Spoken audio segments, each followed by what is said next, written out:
Hello दोस्तों, welcome back to our channel. तो जैसे कि हमने पिछले एपिसोड में देखा था, वांग लिन का 10 साल का समय पूरा हो चुका था, जिसके चलते अब उसे अपने वादे के मुताबिक रेड बटरफ्लाई के साथ एक डेथ बैटल लड़नी थी और उसके लिए वर्मिलियन कंट्री के एक मैसेंजर संदेश लेकर भी आ चुका था, जिसे देखकर वांग लिन भी ज़ारू को अलविदा कहते हुए वर्मिलियन कंट्री की तरफ ही जाने लगा था। लेकिन वांग लिन वहाँ से जा पाता उससे पहले ही ज़ारू उससे लिपट कर वहाँ पे रोते हुए उससे कहने लगी थी, अंकल वांग लिन, आपको मुझसे वादा करना होगा कि चाहे कुछ भी हो जाए आप सही सलामत लौट कर वापस आएंगे। ज़ारू की ये सारी बातें सुनकर हम देखते हैं कि वांग लिन को भी ज़ारू के अंदर आज मूवमेंट की ही झलक दिखाई देने लगी थी। खैर, उसे वादा करने के बाद वांग लिन भी उस मैसेंजर के साथ वर्मिलियन कंट्री की तरफ रवाना हो चुका था, जिसके बाद यही से हमारे नेक्स्ट एपिसोड की शुरुआत होती है। तो इस एपिसोड की शुरुआत में हमें वर्मिलियन कंट्री का ही सीन दिखाया जाता है, जहाँ पे एक टेलीपोर्टेशन फॉर्मेशन एरे से होते हुए वो मैसेंजर भी वांग लिन को लेकर वहाँ पे पहुंच चुका था, जहाँ पे एक लेडी मास्टर ऑलरेडी उन दोनों को इंतजार कर रही थी, जिसे देखकर वो मैसेंजर जल्दी से उसके सामने अपना साथ झुकाते हुए उसे वहाँ पे ग्रीट करता है। वही उस लेडी मास्टर का नाम था मिस बाइजू, जो कि इमॉर्टल पाथ क्लैन से बिलोंग करती थी, जिसका cultivation level late stage of deity transformation था, जो कि वांग लिन को वहाँ पे बहुत ही गौर से देखते हुए उससे कहती है, अगर मैं गलत नहीं हूँ तो आप ही हैं वो ज़ेंगली जिसके चर्चे चारों तरफ फैल चुके हैं। जिसपे वांग लिन भी वहाँ पे आगे आते हुए उसे ग्रीट करता है, जो देखकर मिस बाइजू भी उसे वहाँ पे अपना इंट्रोडक्शन देते हुए कहती है कि मैं इमॉर्टल पाथ क्लैन से बिलोंग करती हूँ और मेरा नाम है बाइजू। मास्टर ने आपके मैटर की सारी जिम्मेदारी मुझे सौंपी है, तो इसलिए अब यहाँ से आगे मैं ही आपको ले जाने वाली हूँ। और ये कहकर मिस बाइजू ने वहाँ पे अपनी पावर का इस्तेमाल करते हुए दो क्रेन्स को भी समन कर लिया था, जिससे होते भी वो लोग अपने आगे का सफर कंटिन्यू करने वाले थे। खैर, वांग लिन भी वहाँ पे उस क्रेन से होता हुआ मिस बाइजू के पीछे पीछे जाने लगा था, वर्मिलियन कंट्री की खूबसूरती को निहारते हुए, जिसे देखकर वांग लिन भी अपने मन ही मन में इंप्रेस होते हुए कहता है, उस जेट स्लिप के अंदर जितना कुछ मैंने वर्मिलियन कंट्री के बारे में पढ़ा था, असल में तो ये उससे कहीं ज्यादा खूबसूरत है। वहीं वांग लिन अभी वहाँ पे खूबसूरत नजारों को देखने में मसरूफ था कि मिस बाइजू वहाँ पे वांग लिन की तरफ देखते हुए अपने मन में कहती है, मुझे तो लगा था कि ज़ेंगली कोई एक्स्ट्रा ऑर्डिनरी कल्टीवेटर होगा, लेकिन इससे मिलने के बाद मुझे एहसास हो रहा है कि ये तो बस एक मामूली सा कल्टीवेटर है, जिसे खामखा ही लोगों ने अपने सर पे चढ़ा रखा है। पर वो बेचारी भी कहाँ जानती थी कि कोई भी वांग लिन को पहली नजर में देखकर उसके टैलेंट के बारे में अंदाजा नहीं लगा सकता। खैर, वो वहाँ पे वांग लिन को अपने वर्मिलियन कंट्री के बारे में बताते हुए कहती है कि आप जो इस लैंड वैली को देख रहे हैं, ये हमारे वर्मिलियन प्लेनेट का सबसे बड़ा लैंड है, जो कि वर्मिलियन प्लेन के नाम से भी जाना जाता है। यहाँ पे टोटल 4 कल्टीवेशन कंट्रीज मौजूद है, जिनमें से सबसे पहली वर्मिलियन कंट्री जहाँ पे हम लोग अभी मौजूद है, दूसरी ग्रीन ड्रैगन है, तीसरी थाउजेंड फैंटेसी और चौथी पीलू कंट्री है। लेकिन इन चारों में से सिर्फ हमारी वर्मिलियन कंट्री ही एक 6 लेवल की कल्टीवेशन कंट्री है, जो कि वर्मिलियन कॉन्टिनेंट के बिल्कुल सेंटर में मौजूद है। इसलिए हमारी वर्मिलियन कंट्री का स्टेटस भी बाकी सभी कंट्रीज से हाई है। मिस बाइजू की ये सारी बातें सुनकर वांग लिन भी वहाँ पे अपने मन में कहता है कि वर्मिलियन कंट्री के अंदर पैदा होने वाला एक आम से आम कल्टीवेटर भी खुद को बाकी लोगों से बहुत ज्यादा सुपीरियर समझता है। और मिस बाइजू की बातों से साफ साफ पता भी चल रहा है कि वाकई यहाँ पे ऐसा ही होता होगा। वांग लिन भी वहाँ पे मिस बाइजू से सवाल करते हुए पूछता है कि वर्मिलियन कंट्री के अंदर टोटल कितने सेक्ट्स हैं, जिसपे मिस बाइजू भी उसे वहाँ पे जवाब देते हुए बताती है कि हमारी वर्मिलियन कंट्री को 3 मेजर क्लैंस पे डिवाइड किया गया है, हेवनली जेड सेक्टर, अर्थ सोल सेक्टर और हमारा इमॉर्टल पाथ सेक्टर। और इन तीनों में से हर एक सेक्ट के पास अपने एक एसेंडेंट लेवल का गार्डियन एल्डर मौजूद है, जो कि उनकी सेक्ट की रक्षा करता है। लेकिन उनमें से भी सबसे ज्यादा हाई लेवल ज़ू क्यू जी का है। ज़ू क्यू जी नाम सुनकर वांग लिन वहाँ पे मिस बाइजू से सवाल करते हुए पूछता है कि उसका कल्टीवेशन लेवल क्या है, जिसपे मिस बाइजू बहुत ही ज्यादा प्राउड के साथ जवाब देते हुए वांग लिन को बताती है कि ज़ू क्यू जी इकलौता ऐसा कल्टीवेटर है जो कि हमारे वर्मिलियन प्लेनेट में होते हुए ग्रेट साइकिल असेंडेंट स्टेज को अचीव कर चुका है, पर अब वो वर्मिलियन प्लेनेट में बहुत ही ज्यादा कम देखने को मिलता है। इवन मुझे भी उसे देखते हुए काफी साल गुजर गए। और इसी तरह वो लोग वहाँ पे आपस में बातें करते हुए हेवनली जेड सेक्ट के पास पहुंच चुके थे, जहाँ से जैसे ही वो लोग गुजरने लगते हैं तो वांग लिन को वहाँ पे काफी ज्यादा पावरफुल किलिंग इंटेंट और महसूस होता है, जिसे महसूस करके जब वांग लिन वहाँ पे ऊपर की तरफ देखता है तो उसे वहाँ पे रेड बटरफ्लाई खड़ी हुई दिखाई देती है, जो कि काफी गुस्से से वहाँ पे वांग लिन को ही घूरे जा रही थी। जो देखकर मिस बाइजू वहाँ पे वांग लिन को बताती है कि ये हेवनली जेड सेक्ट है और शायद आपको जानकर हैरानी होगी, लेकिन लिटिल सिस्टर रेड बटरफ्लाई को हेवनली जेड सेक्ट ने अपना नया डिसेबल बना लिया है। और जहाँ तक मुझे अंदाजा है, हमारे इमॉर्टल पाथ क्लैन के मास्टर भी आपको अपने क्लैन का नया डिसेबल बनाने वाले हैं। और हाँ, आज से पूरे 7 दिनों के बाद आपका डेथ मैच होने वाला है। आप इस मैच को लेकर कॉन्फिडेंट तो है ना?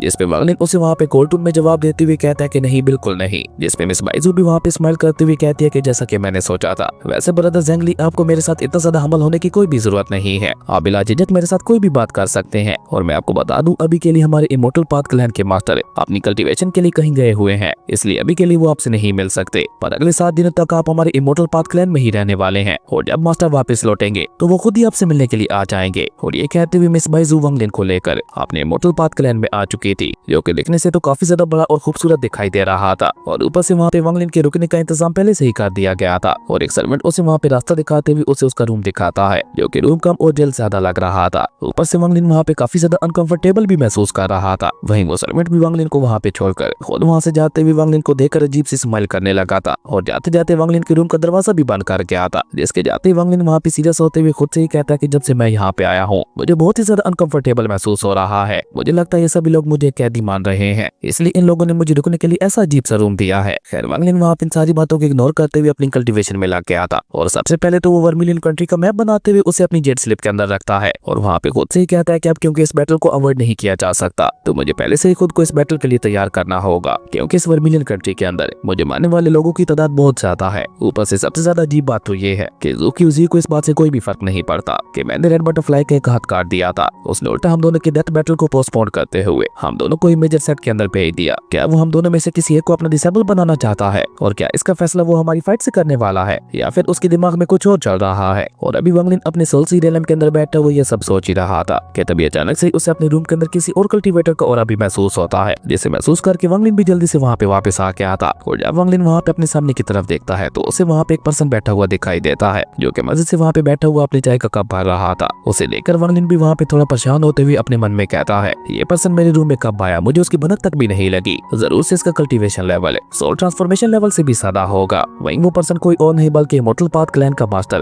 ली ह्यून लोंग था जो कि सेनेट लेवल के अर्ली स्टेज पे था। वहीं मास्टर ली ह्यून को देखकर वांग लिन भी अपना हाथ पीछे ले जाते हुए अपने अटैक को रेडी कर लेता है और खुद से अंदाजा लगाते हुए कहता है कि ये इमॉर्टल पाथ क्लैन का मास्टर ही तो नहीं है, क्योंकि सिर्फ वही मुझसे मिलने के लिए आने वाला था। जबकि मास्टर ली ह्यून की बॉडी से निकलने वाला ऑरा इतना ज्यादा खतरनाक था कि हम देखते हैं कि उसके ऑरा प्रेशर की वजह से आसपास का स्पेस भी वहाँ पे डिसॉल्व होने लगा था। और जैसे वो वहाँ पे अपनी चाय खत्म करने के बाद अपनी चाय का कप नीचे रखता है तो वहाँ पे इतनी ज्यादा पावरफुल एनर्जी रिलीज होती है कि सारी लाइट्स वहाँ पे खुद ब खुद ही बंद हो गई थी और उसी के साथ साथ वांग लिन का वो अटैक भी खुद ब खुद ही सप्रेस हो चुका था। जिसके बाद तो वहाँ पे चारों तरफ शांति छा चुकी थी और ये सब देखकर वांग लिन भी वहाँ पे बहुत ही ज्यादा हैरान दिखाई दे रहा था। खैर मास्टर ली ह्यून वहाँ पे वांग लिन से कोई भी बात किए बगैर चुपचाप उसके रूम का दरवाजा खोलते हुए वहाँ से बाहर निकल जाते हैं। जिनके जाते ही वांग लिन वहाँ पे उनके टेबल के पास आ गया था जहाँ टेबल के ऊपर थोड़ी चाय गिरी हुई थी, जिसने देखते ही देखते वहाँ पे एक वर्ड का रूप लेना शुरू कर दिया था जो कि वांग लिन के लिए मास्टर ली ह्यून का ही एक पैगाम था। उन्होंने वहाँ पे वांग लिन के लिए लिखा था कि अगर तुम उस डेथ मैच को जीत जाते हो तो ये मत सोचना कि तुम जिंदा बच जाओगे, पर अगर तुम उस मैच को हार जाते हो तो तुम्हें उसी समय मौत के घाट उतार दिया जाएगा। अब यहाँ तो वांग लिन एक अजीब सी सिचुएशन में फंस चुका था। वो हारे या जीते उसका मरना तय था, पर अगर वो इस डेथ मैच को जीत जाता तो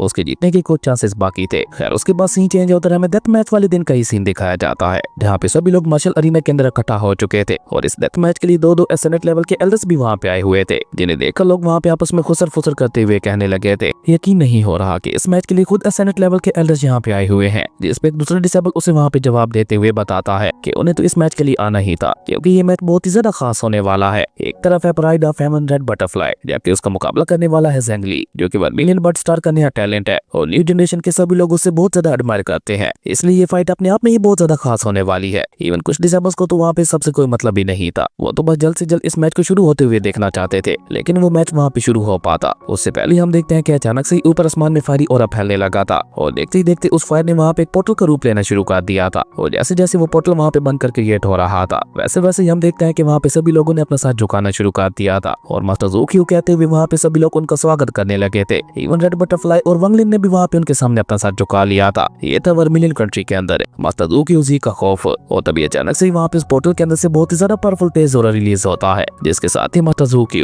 अपने दो डिसेबल्स के साथ निकल कर बाहर आते हैं। मास्टर ज़ूकी वर्मिलियन प्लेनेट के 14th जनरेशन के मास्टर थे जो कि ग्रेट साइकिल एसेनेट स्टेज पे पहुंच चुके थे। वहीं मास्टर ज़ूकी की ऐसी कमाल की एंट्री देखकर तो सभी लोग वहाँ पे हैरान हो चुके थे और तभी मास्टर ज़ूकी भी वहाँ पे बाहर आकर कॉल टून में वहाँ पे उन सभी से कहते हैं उठ जाओ, और उनके ऐसा कहते ही हम देखते हैं कि सभी लोग अपना अपना सर वापस ऊपर उठा लेते हैं। जिसके बाद मास्टर ज़ूकी अपने दोनों डिसेबल्स के साथ धीरे धीरे अपने सिंहासन की तरफ बढ़ने लगे थे, जिन्हें वांग लिन वहाँ पे बहुत ही गौर से देखते हुए अपने मन में कहता है ये पर्सन तो दिखने से बिल्कुल युनकुजी की तरह दिखाई दे रहा है। खैर उनकी एक डिसेबल भी वहाँ पे वांग लिन को काफी गुस्से से घूर रही थी और इसी तरह से आगे बढ़ते हुए मास्टर ज़ूकी अपने सिंहासन के पास पहुंच जाते हैं और जैसे वो वहाँ पे अपने सिंहासन के ऊपर विराजमान होते हैं तो तब जाकर बाकी सभी लोग कहीं चैन की सांस लेते हैं, जबकि उनको दोनों डिसेबल्स भी उनके अगल बगल में आकर खड़े हो गए थे। अब ये देखकर तो सभी डिसेबल्स के बीच में एक बार फिर से खुसर फुसर शुरू हो चुकी थी। वो सभी लोग आपस में बातें करते हुए कहने लगे थे कि यकीन नहीं हो रहा कि इस मैच के लिए खुद मास्टर ज़ूकी यहाँ पे आए हैं, ये मैच इतना ज्यादा खास होगा, ये तो हमने अपने सपने में भी नहीं सोचा था। और वो देखो वो तो दोनों मास्टर ज़ूकी के खास डिसेबल्स है, जिनमें से मेल डिसेबल का नाम था क्यान फेंग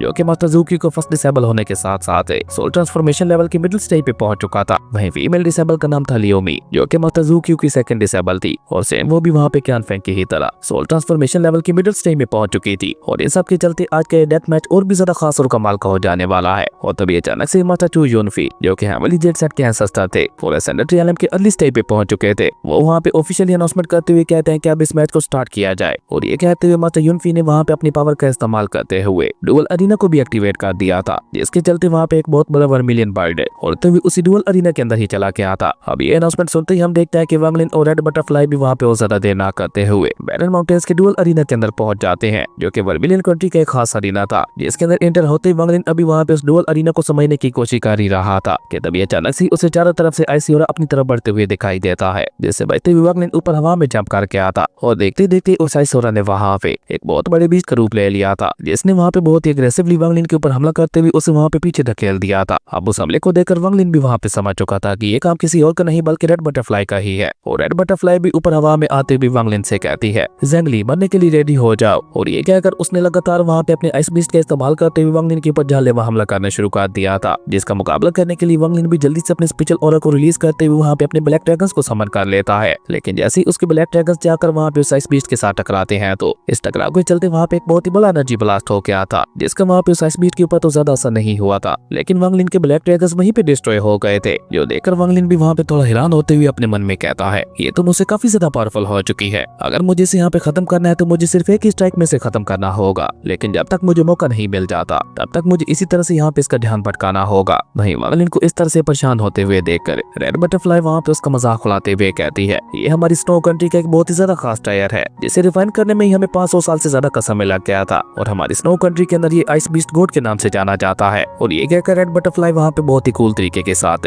अपनी ब्लड सोर्ड को बाहर निकालते हुए वांग लिन से कहती है आए तुम यहाँ से जिंदा बचकर नहीं जाने वाले, और ये कहकर उसने वहाँ पे अपने ब्लड लॉन्ग सोर्ड का इस्तेमाल करते हुए दोबारा से वांग लिन के ऊपर हमला कर दिया था, जिससे वांग लिन भी मास्टर क्यू की दी हुई डिफेंस मैजिकल बेल का इस्तेमाल करते हुए रोकने की कोशिश करने लगा था, और उससे वहाँ पे इतनी ज्यादा पावरफुल सोनिक वेव जनरेट होती है कि एक पल के लिए तो रेड बटरफ्लाई के साथ साथ आइस गॉड के सर में भी पेन होने लगा था, जो देखकर तो आइस गॉड ने गुस्से से आगे बढ़ते हुए दोबारा से वांग लिन के ऊपर हमला करना शुरू कर दिया था, जबकि उसकी डिफेंस मैजिकल बेल्स वहाँ पे रेड बटरफ्लाई की ब्लड सोर्स को रोक रही थी, और आइस गॉड आगे बढ़ते हुए लगातार वहाँ पे वांग लिन के ऊपर हमले किए जा रहा था। इवन वो वहाँ पे वांग लिन के ऊपर अटैक करते हुए उसे वहाँ पे खाने ही वाला था कि वांग लिन अपनी डिफेंस मैजिकल बेल्स का इस्तेमाल करते हुए दोबारा से सोनिक वेव को रिलीज करता है, जिसके चलते आइस गॉड को एक बार फिर से अपने सर में पेन होने लगा था, और इस मौके का फायदा उठाकर वांग लिन वहाँ पे बहुत ही तेजी के साथ वहाँ से भागने में भी कामयाब हो गया था। लेकिन अभी वांग लिन वहाँ पे थोड़ी ही दूर गया था कि आइस गॉड दोबारा वहाँ पे आजाद होते हुए पीछे से वांग लिन के ऊपर हमला करने लगा था, और अब तो उसका साथ देने के लिए रेड बटरफ्लाई भी वहाँ पे आ चुकी थी, और उन दोनों के लगातार हमलों की वजह से वांग लिन लगातार वहाँ पे पीछे खिसकता चला जा रहा था, जबकि उसकी ब्लड सोर्स लगातार वहाँ पे उसकी मैजिक बेल्स के ऊपर अटैक करते हुए उसे भी डिस्ट्रॉय करने में कामयाब हो जाती है। और इसी बीच रेड बटरफ्लाई ने भी वहाँ पर अपने एक बहुत ही ज्यादा पावरफुल मैजिक वेपन का इस्तेमाल करते हुए वांग लिन को उसके अंदर ट्रैप कर दिया था, जो देखकर तो बैटल अरीना के अंदर बैठे हुए सभी लोग भी वहाँ पे बहुत ज्यादा हैरान हो चुके थे, और वो सभी लोग आपस में बातें करते हुए कहने लगे थे क्या ये मैच इतनी जल्दी खत्म हो गया। जबकि दूसरी तरफ रेड बटरफ्लाई भी वहाँ पे स्माइल करते हुए वांग लिन से कहती है ज़ेंगली तुम हार गए, लेकिन उसकी गलतफहमी बहुत ही जल्द दूर हो जाती है, क्योंकि वांग लिन ने उसके मैजिक वेपन के अंदर ट्रैप होने से पहले ही अपने मैजिकल आर्मर को एक्टिवेट कर लिया था। और रेड बटरफ्लाई की ये बात सुनकर वांग लिन वहाँ पे बहुत ही कूल तरीके के साथ उसके मैजिक वेपन को डिस्ट्रॉय करते हुए बाहर आ गया था, और गोल्टून में उससे कहने लगा था ये तुम्हारी गलतफहमी है, मैं इतनी आसानी के साथ नहीं मरने वाला, ये फाइट तो अभी बस शुरू ही हुई है। और ये कहते हुए वांग लिन वहाँ पे बहुत ही कूल तरीके के साथ अपने फॉरबिडन फ्लैग को भी बाहर निकाल लेता है, जिसके साथ वो वहाँ पे अपनी लाइफ एंड डेथ डोमेन की पावर को भी मैच कर देता है, जिसके चलते तो हम देखते हैं कि फॉरबिडन फ्लैग से बहुत ही ज्यादा पावरफुल थंडर ऑरा निकलने लगा था, जिसने देखते ही देखते वहाँ पे हेवनली टर्बुलेशन को भी समन कर लिया था। और उस हेवनली टर्बुलेशन को कंट्रोल करते हुए वांग लिन ने सीधा वहाँ पे रेड बटरफ्लाई के ऊपर हमला भी कर दिया था, जिसे रोकने के लिए रेड बटरफ्लाई भी जल्दी से अपने डिवाइन फ्लावर की सिक्स सेंस का इस्तेमाल करती है, लेकिन वांग लिन के ये अटैक इतना ज्यादा पावरफुल था कि उसका सिक्स सेंस भी वहाँ पे डिस्ट्रॉय हो गया था। ऊपर से वांग लिन की लाइफ एंड डेथ डोमेन ने भी उसे वहाँ पे चारों तरफ से घेर रखा था, जिससे रेड बटरफ्लाई अपनी जान बचाते हुए बहुत ही मुश्किल से वहाँ से भागने लगी थी, और साथ ही साथ वहाँ पे परेशान होते हुए अपने मन में ये भी कहने लगी थी अगर मैं यहाँ पे इसकी लाइफ एंड डेथ डोमेन का मुकाबला करती हूँ तो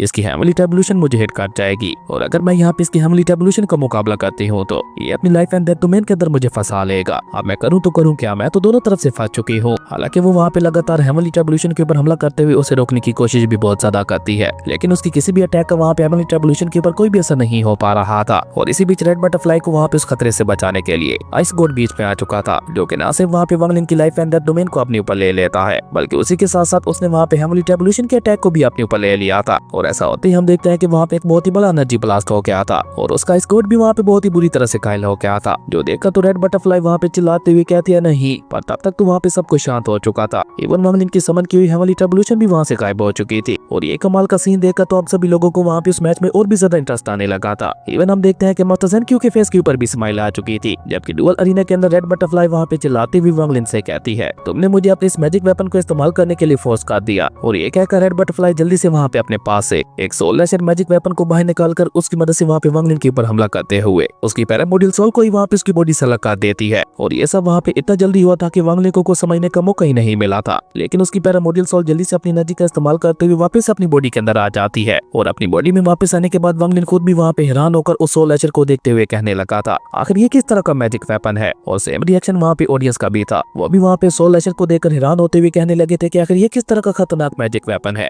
जिसने अपने सिर्फ एक ही अटैक के साथ ज़ेंग ली को इतनी बुरी तरह से इंजर्ड कर दिया। जबकि बैटल अरीना के अंदर हम देखते हैं कि मास्टर ज़ेन क्यूजी वहाँ पे मास्टर यूनफी से कहते हैं, ये सोल लैशर तो हेवनली जेट सेट का मेन ट्रायर है ना, तो फिर ये इस लड़की के हाथों में क्या कर रहा है। जिस पे मास्टर चू यूनफी जल्दी से अपने घुटनों पे आकर मास्टर ज़ेन क्यूजी से माफी मांगते हुए उनसे कहते हैं, मैं कसम खाकर कहता हूँ कि मुझे इस बारे में कुछ भी नहीं पता। एक बार ये डेथ मैच खत्म हो जाए उसके बाद मैं पर्सनली इसके बारे में इन्वेस्टिगेट करूंगा कि आखिर हमारे हेवनली जेट सेट का मेन टायर इस लड़की के हाथों में कैसे आ गया, और आपको प्रॉपर इसकी एक्सप्लेनेशन भी दूंगा। वहीं अपने सस्टर की ये बात सुनकर तो हम देखते हैं कि रेड बटरफ्लाई का साथी वहाँ पे बहुत ही ज्यादा परेशान हो चुका था। वो परेशान होते हुए अपने मन में कहता है तो रेड बटरफ्लाई का कहना बिल्कुल ठीक था, ये ज़ेंग ली वाकई हेवनली रेवोल्यूशन को समन कर सकता है। मुझे जितना जल्दी हो सके जूनियर सिस्टर से सोल लैशर मैजिक वेपन को वापस लेना होगा, वरना तो हम दोनों बहुत बड़ी मुसीबत में फंस जाएंगे। जबकि डुअल अरीना के अंदर हम देखते हैं कि आइस गॉड वहाँ पे सोल लैशर का इस्तेमाल करते हुए लगातार वहाँ पे वांग लिन के ऊपर हमले किए जा रहा था, जिससे डॉज करते हुए वांग लिन भी वहाँ पे बहुत ही तेजी के साथ मूव कर रहा था। जो देखकर तो रेड बटरफ्लाई वहाँ पे उसका मजाक उड़ाते हुए कहने लगी थी, मैं भी देखती हूँ कि अब तुम कहाँ तक बचकर भाग पाते हो।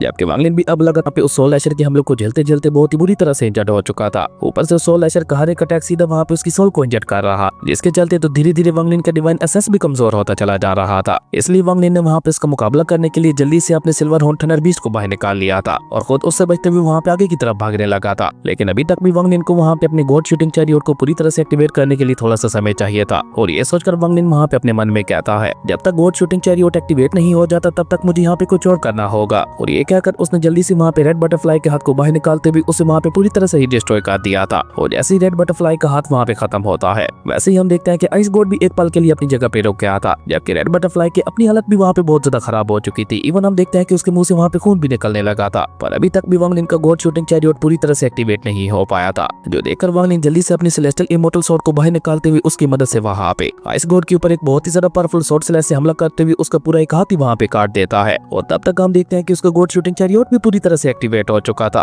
और ऐसा होते ही वांग लिन वहाँ पे उसे एक्टिवेट करते हुए अपने सिल्वर हॉर्न थंडर बीस्ट को चेन से आजाद कर देता है। और ऐसा होते ही हम देखते हैं कि सिल्वर हॉर्न थंडर बीस्ट वहाँ पे एक बहुत ही ज्यादा खतरनाक दहाड़ के साथ वहाँ पे आइस गॉड के ऊपर हमला करने के लिए आगे बढ़ गया था। और लगातार वहाँ पे टेलीपोर्ट होकर चारों तरफ से वहाँ पे आइस गॉड के ऊपर हमले करने लगा था। जो देखकर तो रेड बटरफ्लाई भी वहाँ पे परेशान होते हुए अपने मन में कहती है, पहले मुझे लगता था कि ये ज़ेंग ली बस मेरे लिए कीड़े के बराबर है, लेकिन अब तो ये यहाँ पे मुझे बराबरी की टक्कर देने लगा है। मुझे तो लगा था कि अपने आइस गॉड और इस सोल लैशर के साथ है मैं एक ही झटके के साथ इस ज़ेंग ली की जान ले लूंगी, लेकिन यहाँ पे तो पासा उल्टा पड़ता जा रहा है। इवन आज का ये मैच है इमोर्टल रियला में होने वाले मैच से भी मुझे ज्यादा खतरनाक लग रहा है। अगर फेंग यूशन ने मुझे सोल लैशर नहीं दिया होता तो अब तक तो ये ज़ेंग ली न जाने मुझे कब का हरा चुका होता। पर अब तो मेरा आइस गॉड भी यहाँ पे बहुत ही बुरी तरह से कमजोर हो चुका है। तो क्या इसका मतलब है कि इस बार वाकई मैं ज़ेंग ली से हारने वाली हूँ। पर अभी रेड बटरफ्लाई वहाँ पे ये सब कह ही रही थी कि तभी हम देखते हैं कि आइस गॉड वहाँ पे सोल लैशर का इस्तेमाल करते हुए सिल्वर हॉर्न थंडर बीस्ट को भी दोबारा गॉड शूटिंग चैरियट के अंदर वापस भेज देता है। जबकि इस मौके का फायदा उठाकर हम देखते हैं कि वांग लिन ने वहाँ पे अपनी सेलेस्टियल इमोर्टल स्वॉर्ड का इस्तेमाल करते हुए आइस गॉड के ऊपर अचानक से हमला करते हुए उसे वहाँ पे पूरी तरह से ही खत्म कर दिया था। जो देखकर रेड बटरफ्लाई गुस्से से वहाँ पे चिल्लाती हुई वांग लिन से कहती है, भले ही मैं फ्यूचर में सोल ट्रांसफॉर्मेशन रियल में ब्रेक थ्रू ना कर पाऊं, लेकिन आज तुम्हें मैं यहाँ पे जिंदा नहीं छोड़ने वाली। और ये कहकर रेड बटरफ्लाई वहाँ पे अपनी सोल सेपरेशन टेक्निक का इस्तेमाल करते हुए अपनी सोल को अपनी बॉडी से अलग कर देती है। जिसके बाद उन दोनों ने वहाँ पे अपने इमोशनल इंटेंट रियल को एक्टिवेट करते हुए एक साथ ही वहाँ पे वांग लिन के ऊपर हमला कर दिया था। इवन उनका यह अटैक इतना ज्यादा खतरनाक था कि उसके इम्पैक्ट की वजह से हम देखते हैं कि पूरा का पूरा मार्शल अरीना ही वहाँ पे हिल गया था। ये टेक्निक भी रेड बटरफ्लाई को फेंग यूशन ने ही सिखाई थी ताकि वो फ्यूचर में अपने इमोशनल इंटेंट रियल का इस्तेमाल करते हुए आसानी के साथ सोल ट्रांसफॉर्मेशन रियल में ब्रेक थ्रू कर सके। लेकिन अब उसे यहाँ पे इसका इस्तेमाल वांग लिन के खिलाफ करना पड़ रहा था। जो देखकर तो बैटल अरीना के अंदर मौजूद सभी लोग वहाँ पे एक बार फिर से बहुत ज्यादा हैरान हो चुके थे। जो देखकर फेंग यूशन वहाँ पे कमीनी स्माइल करते हुए अपने मन में कहने लगा था, मुझे नहीं लगता अभी ज़ेंग ली ज्यादा देर तक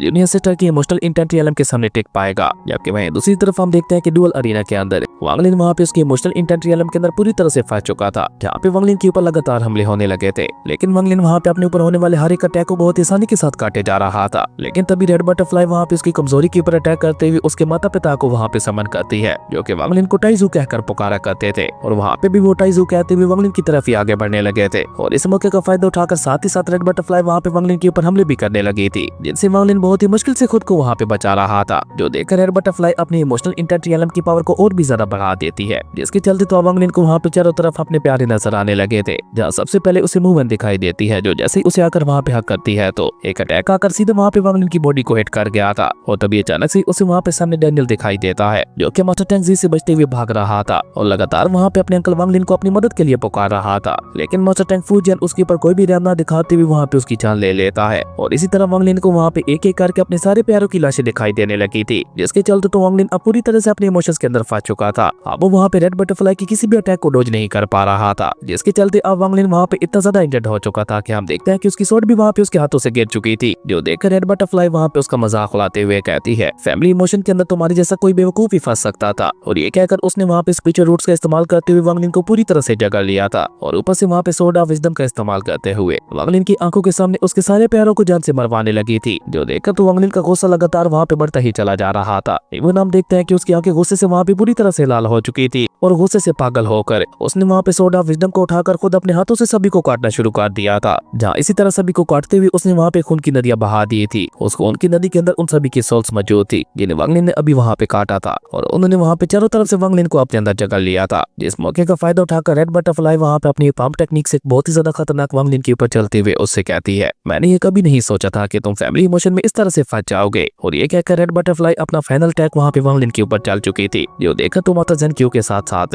सभी लोगों की नजरें भी वहाँ पे वांगलिन के ऊपर आकर ही टिक गई थी। जबकि वांगलिन जो कि लगातार वहाँ पे उस खून की नदी के अंदर डूबता चला जा रहा था, अचानक से धीरे धीरे वो वहाँ पे शांत होना शुरू हो गया था। सबसे पहले उसे अपने माता पिता की आखिरी समय में कही हुई बात याद आती है, जहाँ उन्होंने मरने से पहले वांगलिन से सिर्फ एक ही बात कही थी कि चाहे कुछ भी हो जाए उसे हमेशा अपना ख्याल रखना होगा। और सेम इसी तरह मूवैन ने भी मरने से पहले उसे अपना ख्याल रखने के लिए बोला था। इवन उसके माता सीतू ने भी खुद को कुर्बान करके अपनी जान देते हुए उसे यही बोला था कि चाहे कुछ भी हो जाए तुम्हें हमेशा अपना ख्याल रखना होगा। वांगलिन की किस्मत आज तक बहुत ही ज्यादा अच्छी रही है। उसे जो भी अपना मिला दिल का बहुत ही ज्यादा अच्छा मिला, जिसने हमेशा अपनी जान से बढ़कर वांगलिन की चिंता की। हालांकि उसे कभी भी अपनों का साथ नहीं मिल पाया, लेकिन उसके ज्यादातर तो अपनों ने उसी को ही जान बचाने के लिए अपनी जान दी। और ये सारी बातें याद करने के बाद वांगलिन वहाँ पे कार्टून में कहता है, मेरे प्यारों ने मुझे यहाँ तक पहुँचाने के लिए काफी ज्यादा कुर्बानियां दी हैं, तो मैं चाहे कुछ भी हो जाए लेकिन आज यहाँ पे हाथ नहीं मारने वाला। वांगलिन की ये बात सुनकर हम देखते हैं कि रेड बटरफ्लाई भी वहाँ पे चौंकते हुए कहती है, क्या ये इससे क्या हो रहा है। तभी वांगलिन वहाँ पे उसका शुक्रिया अदा करते हुए कहता है कि शुक्रिया, भले ही तुमने सोर्ड ऑफ विजडम का इस्तेमाल करते हुए मेरे ही हाथों से मेरे ही अपने प्यारों को मरवाया, तुम्हारी वजह से मैं लाइफ एंड डेथ को और भी अच्छी तरह से समझ पाया हूँ। इवन वो पर्सन जो कि अपने सारे इमोशंस को त्याग देता है, वो भी लाइफ एंड डेथ साइकिल से खुद को नहीं बचा सकता। और वांगलिन कैसा कहती है, हम देखते हैं कि वहाँ पे बहुत ही कूल तरीके के साथ है उसकी लाइफ एंड डेथ डोमेन उसके पीछे एक्टिवेट हो चुकी थी, जो कि देखने में वाकई काफी ज्यादा कूल लग रहा था। जो देखकर तो बेचारी रेड बटरफ्लाई की आंखें वहाँ पे बाहर आने को हो चुकी थी। और इसी कमाल के सीन के साथ ही हमारी अमेजिंग एपिसोड यहीं पे खत्म हो गया था। दोस्तों अगर आपको ये वीडियो अच्छी लगी तो लाइक कर दें, और अगर चैनल पे नए आए हो तो सब्सक्राइब करते जाना। तो मिलते हैं एक न्यू वीडियो में, तब तक के लिए बाय।